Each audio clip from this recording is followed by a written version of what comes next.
গত বেশ কয়েকদিন আমি ভিডিও দিতে পারিনি, তার কারণ হচ্ছে আমার সেই পুরনো চোট। যারা পুরনো সাবস্ক্রাইবার বা অনেক দিন ধরে আমার ভিডিও দেখছেন তারা জানেন যে কারণের জন্য আমি খেলাটা আমায় ছেড়ে দিতে হয়েছিল বা আমার খেলার কেরিয়ার পুরোপুরি শেষ হয়ে গেছিলো। তো সেই চোটই আবার ভীষণভাবে ভোগাচ্ছিল এবং বসে থাকতেও পাচ্ছিলাম না বেশ কিছুক্ষণ, তাই জন্য ভিডিও দিতে পারিনি বা রেকর্ড করতে পারিনি। যদিও সেরকম বিষয়ও ছিল না যেটা নিয়ে ভিডিও দিতে হবে বা কোনো ব্রেকিং বিষয় এলো। তো আজকের ভিডিওতে ডুরান্ট কাপ নিয়ে কিছু কথা বলে নেবো, মোহনবাগানের টিম গঠন নিয়ে কিছু কথা বলে নেবো এবং সবশেষে আলোচনা করব ওয়ার্ল্ড কাপ নিয়ে। তো একদম প্রথমে চলে আসি ডুরান্ট কাপ নিয়ে। আমি গত ভিডিওতে বলেছিলাম 11ই জুলাই থেকে ডুরান্ট কাপ শুরু হবে, না সেটা 25শে জুলাই থেকে শুরু হচ্ছে। তো ওটা আমার একটা মিস্টেক ছিল। কিভাবে হয়েছিল আমি বলি। সেটা হচ্ছে আমি এআইএফএফ এর ক্যালেন্ডার থেকে বলেছিলাম, সেখানে প্রত্যেকটা ডেট দেওয়া ছিল, যেমন আইএসএল 4 সেপ্টেম্বর থেকে হবে, সুপার কাপের বদলে ফেডারেশন কাপ হবে, সেটা আইএসএল শেষ হবার পর থেকে হবে। এবার সমস্যা হচ্ছে বাকি টুর্নামেন্টগুলো এআইএফএফ অর্গানাইজ করে, তাই ডেটগুলো তারা দিয়ে দিয়েছিল। কিন্তু ডুরান্ট কাপের ক্ষেত্রে যেহেতু টুর্নামেন্টটা সেনাবাহিনী অর্গানাইজ করে, তাই টাইম স্লটটা মেনশন করা ছিল 11ই জুলাই থেকে 25শে আগস্ট পর্যন্ত। মানে তার মধ্যে ডুরান্ট কাপ কমপ্লিট করতে হবে, এই টেনিওরটা বা এই সময়টা ডুরান্ট কাপের জন্য এআইএফএফ দিয়েছিল। তো অর্গানাইজাররা ডিসাইড করে তারা 25শে জুলাই থেকে ডুরান্ট কাপ শুরু করে ঠিক টাইমের মধ্যে শেষ করে দিতে পারবে।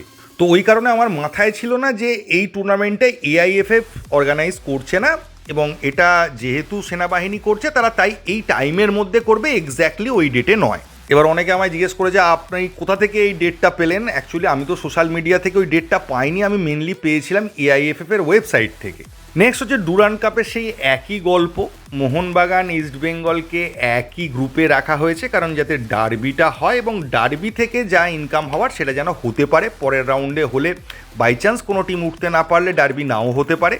তো সেই কারণে রিস্ক নেয়নি, প্রত্যেকবার যা হয় এবারও তাই হয়েছে। এবার মোহনবাগান কোচ নিয়ে নানা রকম মন্তব্য আসছে। একবার কারুর নাম উঠছে, তারপরে বলা হচ্ছে না সে হচ্ছে না, অন্য কেউ হচ্ছে।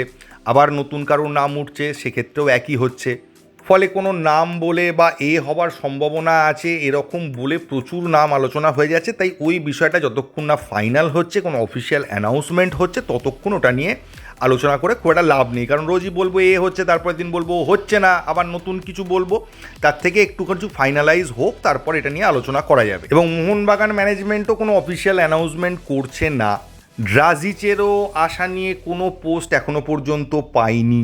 চারদিকের সিচুয়েশান দেখে মনে হচ্ছে রবসান থাকছে।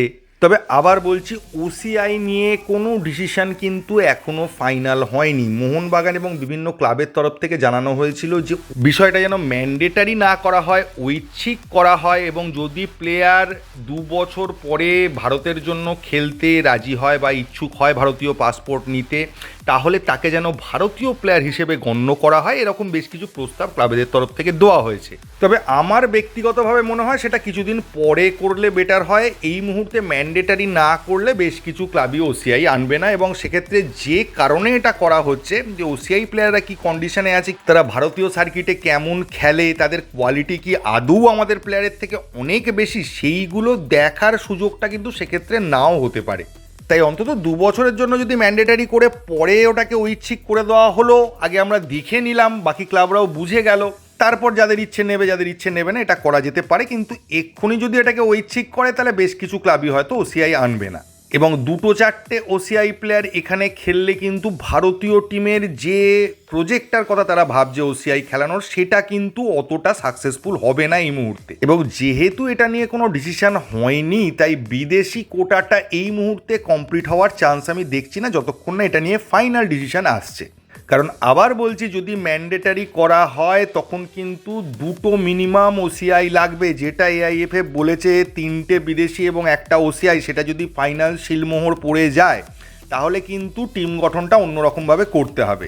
আর যদি একটা ওসিআইও আনে তাহলেও তো ভাবনা চিন্তাটা চেঞ্জ করতে হবে, যে বিদেশি প্লেয়ারকে ভেবে রেখেছিল নিয়ে আসবে, তার বদলে তখন ওসিআই নিয়ে ভাবনা চিন্তা করতে হবে। তো এই জটিলতাটা কাটা না পর্যন্ত আমার মনে হচ্ছে যে তার আগে ফাইনাল টিম আমরা জানতে পারবো না। এবার যদি ওয়ার্ল্ড কাপে আসেই প্রথমে বলতে হয় ব্রাজিলের ম্যাচটা জাপানের সঙ্গে যে একটা হাড্ডাহাড্ডি ম্যাচ হতে চলেছে সেটা আগে থেকেই বোঝা যাচ্ছিল, এবং ইতিহাস তাই বলছে জাপানের সঙ্গে ব্রাজিলের খেলা হলে একটা হাড্ডাহাড্ডি টক্কর হয়, যদিও ব্রাজিলই জেতে ম্যাক্সিমাম ক্ষেত্রে।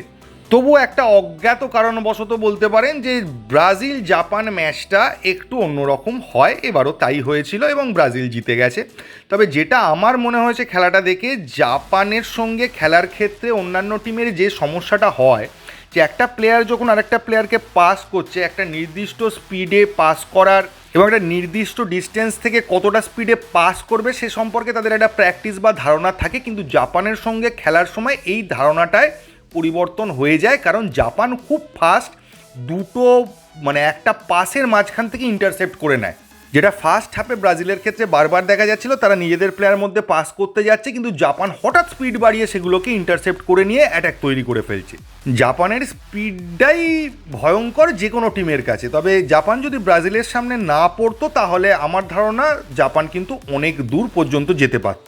আমি বলবো ব্যাড লাক ফর জাপান, যথেষ্ট ভালো টিম, অন্য কোনো টিম হলে হয়তো হারিয়েও দিতে পারতো জাপান তাকে, এবং আমাদের এশিয়ান টিম হিসেবে অনেক দূর যেতে পারতো জাপান। এছাড়া ওয়ার্ল্ড কাপে দুটো অঘটন ঘটে গেছে, একটা হচ্ছে জার্মানি এবং আর একটা হচ্ছে নেদারল্যান্ড বিদায় নিয়েছে। জার্মানি হেরেছে প্যারাগুয়ের কাছে টাই ব্রেকারে, একইভাবে নেদারল্যান্ডও টাই ব্রেকারে হেরেছে মরক্কোর কাছে। বাকি ম্যাচগুলোর রেজাল্ট যেরকম এক্সপেক্ট করেছিলাম সেরকমই হয়েছে, কোনো অঘটন ঘটেছে বলে আমার অন্তত মনে হয়নি। আর মোহনবাগানের খবর নিয়ে রোজ রোজ একই জিনিস বা আজ আসছে কাল আসছে না এই করে লাভ নেই, তাই জন্য আমি যতক্ষণ না পর্যন্ত কোনো কনফার্ম খবর পাচ্ছি ততক্ষণ আপনাদেরকে সেই খবরটা দিচ্ছি না। তো এই ভিডিওতে এইটুকুই। থ্যাংক ইউ, ধন্যবাদ এবং জয় মোহনবাগান।